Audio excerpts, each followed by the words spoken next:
کارخانه فرعی شخت فون یغنوبی ناحیه عینی از کلانترین کارخانه انگشت در کشور محسوب یافته در تامین اهالی و کارخانه و مؤسسه ها با انگشت اهمیتی خاصه دارد.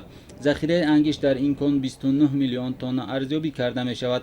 مساحت شخت فون یغنوب 102 کیلومتر کوادراتی را تشکیل داده 70% استخراج انگشتی مملکت را تامین می نماید. در 8 ماه سال جاری کارخانه مذکور زیاده از 411 و از 1000 تن انگشت استخراج کرده است که این نسبت به همین دوره سال گذشته نزدیکی 49 از 6000 تن زیاد می باشد. با گفته مسئولین کارخانه فرعی شخت فون یغنوب موافق نقشه تصدیق گردیده سال جاری باید 610,000 تن انگشت استخراج کرده شود. سال گذشته در 2015 سال نقشه سالانه استحصال کارخانه فرعی شخت فون یغنوب 500,000 تن انگشت را تشکیل می‌کند. این سال باشد نقشه سالانه کارخانه 610,000 تن انگشت را تشکیل می‌کند که با امروز 411,000 تن انگشت استحصال کرده شده. ما با کمال با دلپوری صاف گفته می‌تونیم که نقشه سالانه را خلاصه تا فرارسی روز سرقانون جمهوری تاجیکستان سربلندانه اجرا کرده بود. از پلان زیاده بود چقدر که شرایط مهیا میشود انگشت استخراج کرده با مزاجان پیشنهاد می‌کنیم. در سال 1993 که سال سالانه کارخانه به 3000 تن انگشت می‌رسید. من شکر دوران استقلال که من در دوام 25 سال از 3000 تن انگشت استخراج سالانه امروز به 610,000 تن رسیده است که این هم خیلی پیشروی ساحه کاری ساحه استخراج انگشت رو به نظر گرفته. نسبت تأمین کارخانه شخت فون یغنوب با تجهیزات پراختیار کوهی نظر به سال 2002 این سال 2016 به خیلی پیشرفت است. زیاد از 6 عدد تکنیکای پراختیاری که ساحه کوهی 12 عدد اتوماسیون پراختیاری که برای کشاندن جنسای کوهی و دیگر تکنیک تجهیزاتی که برای پرمکنی برای کشاندن انگشت از همه تکنیک و تجهیزات لازمی روز کارخانه تامین میشه. ثمرناک استفاده بردن ذخیره‌های طبیعی امکانیت می‌دهد که مهلت استفاده برای کان‌ها بیشتر و خوبتر به راه مانده شود. در برابر این مقصدناک استفاده گردیدن بایگری‌های موجود بوده به تأسیس جای‌های نوی کاری و فعالیت منتظم کارخانه‌های صنعتی اساس می‌گذارد. در این زمینه راهبریت کارخانه فرعی شخت فون یغنوب نقشه دارد که متخصصان جوان را به کار ساحه جلب نموده با شرایط خوب و فعالیت دائمی تامین نماید. شرایط کاری که حاضر ما هست بسیار خوب است. حاضر 14 نفر کارگران کار کرده ایستادند و شرایط معیشی اینها هم خیلی خوب است. از آشخانه خوابگاه هم تامینند. نسبت تامیناتی که قسم‌های احتیاطی انا به کارخانه ضرور میشه سری وقت دسترس کرده می شود.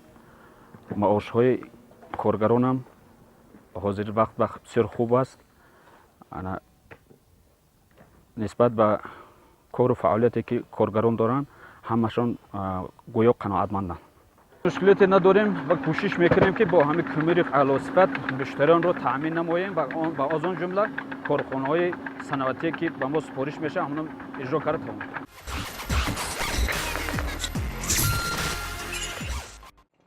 طور مسئولان کانی مذکور ابراز می‌دارند برای به دست آوردن انگشتی با صفت باید پیش از همه به حالت تکنیکی استخراج دقت جدی داد. زیرا عامل اساسی سرخریدار گشتن انگشت در شرایط فعلی صفت بلندی آن بوده می‌تواند. برای استخراج انگشت از همه پیش کارهای قبض‌کشی مهم است. هر قسمی بالای انگشت رو که خاکی ملیم است اون رو با طریق تکنیک‌های کوهی ما گرفته با پرتابگاه دسترس میکنیم. ثانیاً شکلی که شما میبینید ما قسمی کارهای پرمکنی ترکشی و دویم درجه میرسد که اون رو با سرخیات پرم کرده با واسطه مواد ترکنده ترکش گذرانده بعد قسمی بالای انگشت رو با اتوماسیون پراختیاری که کارخانه تامین میشه و پرتابگاهی که جای مخصوص معین کرده است با اونجا دسترس کرده میشد. سپس بالای قبط انگشت پوره تازه نموده بعد انگشت اعلی صفت برای مشتریان پیشنهاد کرد. از تحلیل‌های متخصصان ساحه برمی‌آید که استخراج انگشت در این کارخانه سال از سال زیاد گردیده طلبات اهالی به آن می‌افزاید. طوری از معلومات آماری برمیآید استخراج انگشت در سال 2015 در کارخانه فرعی شخته فون یغناب 500,000 تن را تشکیل میداد. سال جاری باشد استخراج انگشت به 610,000 تن رسانیده خواهد شد. این نسبت به سال گذشته 110,000 تن ارزیابی کرده می شود. برای زیاد نمودن استخراج انگشت کارخانه فرعی شخته فون یغناب فعالیتش را در دو بست به طور شبانه روزی به راه مانده شده است.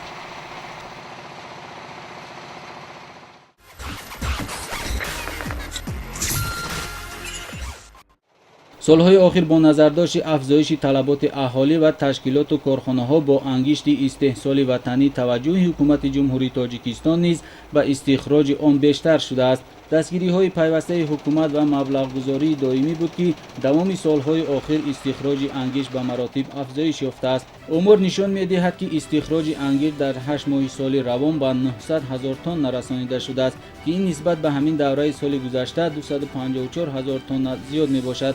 این زمان استخراج شبانه روزی انگشت به حساب میانه از 3.5 تا 12,000 تن برابر است. امروز زیاده از 210 کارخانه ساحه صنعت و انرژتیک انگشت را همچون سوزشواری الترناتیوی عوض کننده گاز طبیعی استفاده میبرند. استفاده ثمرناک انگشت در استحصال محصولات وطنی بازگوی آن است که تاجیکستان اشیای خام محلی را از اشیای وارداتی افضلتر میداند و این حالت خراجات را در استحصالات به مراتب کاهش میدهد. این تدبیر وابستگی اقتصادیات جمهوری را از واردات گاز طبیعی و محصولات نفتی کاهش داد. تا سال 2008 تا 2010 تمام کارخانه‌های صنعتی بیشتری از کارخانه‌های صنعتی با گاز مایع و گاز طبیعی یعنی کار فعالیت میکردن. ضرورت به وجود آمد که ما افزایش استخراج انگشت را به راه مانیم. به همین وسیله توانیم که وابستگی خود را از واردات گاز مایع و گاز طبیعی کاهش دهیم و همچنین استحصال محصولات داخلی خودمان را به راه مانیم که این هم برای اقتصادیات جمهوری، هم برای بودجه زیاد نمودن بودجه و هم برای به راه ماندن کارخانه‌های بزرگتر توانند با ثبات، یعنی که در مرحله دراز برای پرسپکتیو برای آینده توانند فعالیت نمایند. طور کارشناسان ابراز می‌دارند موجودیت ذخیره‌های اشیای خام و نوع‌های گوناگون انگشت برای زیاد نمودن حجم استخراج و کارکرد صنعت آن باعث می‌گردد. استفاده ثمرناک انگشت و در اساس آن رشد صنعت خیمیا و متالورژیا امکان پذیر می‌گردد و این تدبیر شرایط فراهم می‌آورد که اقتصادیات کشور رشد یافته همچون محصولات داخلی افزایش یابد. چون اساسگذاری صلح و وحدت ملی پیشروی ملت پرزیدنت محترم جمهوری تاجیکستان امامی رحمان در پیام خود ابراز داشتند جمهوری باید از جمهوری اگراری به جمهوری اگراری صنعتی باید تبدیل داده شود. یعنی که ما استحصال مسائل کشاورزی را به راه ماندیم و برای زیاد نمودن نامگوی محصولات کشاورزی و تامین نمودن امنیت حوزه‌قواری باید کارخانه‌های صنعتی را به راه مانیم، کارخانه‌های صنعتی کارکرد. و به همین خاطر یعنی که ما جمهوری اگراری صنعتی میشویم و به نظر است که کارخانه‌های نوی صنعتی به کار مانند، به کار درآیند و آنها هم در اساس سوزشواری انگشتی یعنی که به کار مانده میشوند. اگر 2016 1,700,000 تن اگر ما استخراج کنیم، شاید که در سالهای بعدی که دوچند هم در نظر است. یکی از مشکلات جدی که امروز کارخانه‌های استخراج کننده انگشت را به تشویش آورده است این پرداخت نکردن مبلغ خرید انگشت از جانب تشکیلات و کارخانه‌ها میباشد. طور مسئولان ابراز می‌دارند سری وقت پرداخت نگردیدن مبلغ انگشت به وضع مالیوی و استحصال کارخانه‌های ساحه انگشت تأثیر منفی گذاشته بر رفت استخراج به تأثیر نمی‌ماند. کارخانه‌های ساحه انگشت یک قطار آنها در حالت وضع مالیوی قرار دارند. همچنین از حساب نبودن مبلغ‌های گردان سری وقت پرداخت نکردن مبلغ‌ها از طرف کارخانه‌های بزرگ صنعتی امروز قفومانی در کارهای قوت‌گشایی دیده می‌شود. مثلا تمام اگر کارخانه فون یغناب ببریم کارخانه مذکور قریب زیاده از 70% انگشت در جمهوری را تشکیل می‌دهد. از حساب سری وقت پرداخت نکردن مبلغ مثلا قرض برق تاجیک در نزد کارخانه مذکور زیاده از 37 میلیون سوم تشکیل می‌دهد аз ин ҳисоб сари вақт пардохт масъулини маблағ қариб ба то 3 миллион метри кубик кори қабаткушоии имрӯз корхона қафл мондагия ки инам дар оянда як мушкиле меёрад ба худи корхона барои зиёд намудани истихроҷи ангишт. کارشناسان وضع موجود بوده را در سمت خریداری انگیش از جانب کارخانه‌های صنعتی حل شونده ارزیابی می‌کنند، زیرا طور گفته می‌شود کارخانه‌های صنعتی اکنون به مرحله نوی استحصالات وارد شدند و پس از 2-3 سال امکانیت پرداخت حق خریداری انگیش را پیدا می‌نمایند.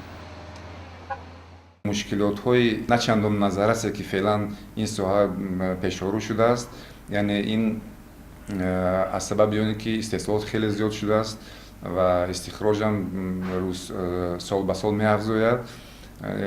яъне мушкили мегам назар аст ки муаққатӣ аст, яъне ки ин захира намудан, яъне ки дар амборо нигаҳ доштани ин миқдор истихроҷ тақрибан дар 5-6 сол аз сифр ба миллион тонн яъне ки истихроҷ мо муваҷҷеҳ шудем ва соҳа яъне ки якбора инро омода набудам ба ин омода набудам барои нигаҳ доштан, барои яъне ки уно ҳаллу фасл кардани мушкилоти ҳамин нигаҳдории ин маҳсулот. ҳар корхонае ки аз ангиш истифода мебаранд ҳатман дар ин давр ҳисоби китоби худашон мисол пеш мегузоранд ва ҳатман истеъмоли худашон муайян мекунанд.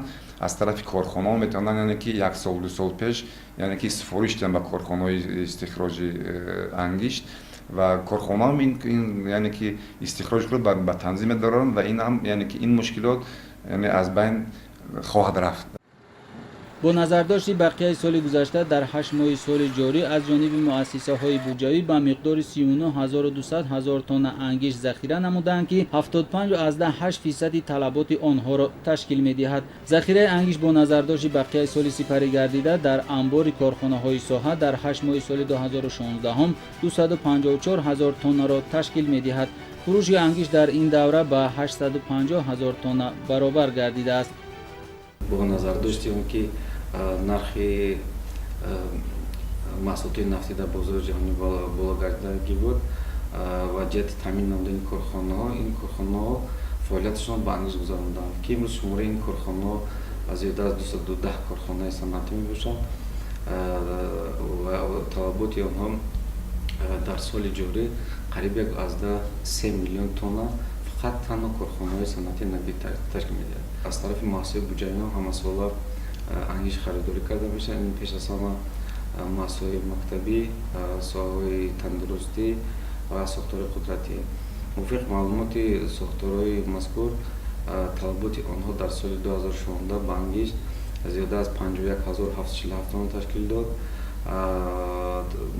захираи ангиште ки ҳам аз соли гузашта боқӣ мудод ва мунозарати кашандони соли имсола ба санаи 1 сентябри соли ҷорӣ 39200 тонн ангиш захира кардагем ки 75.8% талаботи муассисаҳои буҷаӣ мебошад. امور نشان می‌دهد که در دوره صاحب استقلالی تاجیکستان در ساحه صنعت انگیش شماره کارخانه‌های ساحه از 2 تا 19 عدد رسیده، تعداد کارخانه‌های دولتی 6 عدد و کارخانه‌های غیر دولتی 13 عدد را تشکیل داده است. حالا استخراج انگیش و گذراندن کارهای انکشافی گیالوگی در 14 کام به راه مانده شده است. بیشتر این کارخانه‌ها با جلب سرمایه‌گذاری وطنی و خارجی فعالیت خود را راه اندازی نمودند. در 7 سال اخیر از طرف حکومت مملکت به این ساحه زیاده از 40 میلیون دلار آمریکایی روانه گردیده است. در سال 2015 هم استخراج انگیش به 1,042,000 تن رسانیده شد که نسبت به سال 1991 3 مراتب زیاد است. انگشتی در سال 2015 استخراج گردیده در تاریخ جمهوری نشان دهنده بلندترین به حساب می رود. با تاکید مسئولان سال جاری استخراج انگیش با نظرداشت بقیه سال گذشته به 1,700,000 تن رسانیده خواهد شد. واسطه بانه که ما سال گذشته استخراج انگیش را به 1,042,000 تن رسانیده درست است که در تاریخ Тоҷикистон яке аз нишониятҳои баландтарин ҳисоб меёбад, вале бо қайд кардан дар ки ма ҳамасола дар анбори корхонаҳо зиёда аз қариб соли гузашта 191,000 тонн бақия мон. Вобаста ба ҳамон сохтмонҳои чиқле ки мебинем корхонаҳои бузурги استحصال سیمین بنیاد کرده شد، مرکزی برگرداندگی بنیاد کرده شد، جهت سری وقت تامین نمودن آنهایی که جهت تامین آنها نورسیون نباشد، بنابراین ذخیره انگشت هم زیاد نگاه داشتیم. امروز موافق همین طلباتی که ریالیه که کارخانه‌های ساحه صنعت و هم ساحه اقتصادشون دارن از روی معلومات رسمی کارخانه بزرگ صنعتی و انرژتیکی از وزارت اداره داخل دار با مقدار 1,536,000 تن حساب کرده شد. ما عهده‌داری گرفتیم که ما 1,700,000 برداریم. اقتدار ذخیره‌های پیش‌بینی نموده کان‌های انگشت جمهوری 4.3 میلیون تن ارزیابی کرده می‌شود که از این 320 میلیون و 300 هزار تن آن ذخیره تحقیق شده به حساب می‌رود. این نشان داد تقریباً 7.3% منبع‌های بها داده شده و ذخیره‌های پیش‌بینی شده کان‌های انگشت را در مملکت تشکیل می‌دهد. جمهوری تاجیکستان از انگشت هم از ذخیره‌های انگشت هم خیلی غنی میباشد و در جمهوری تاجیکستان 4.5 میلیارد تن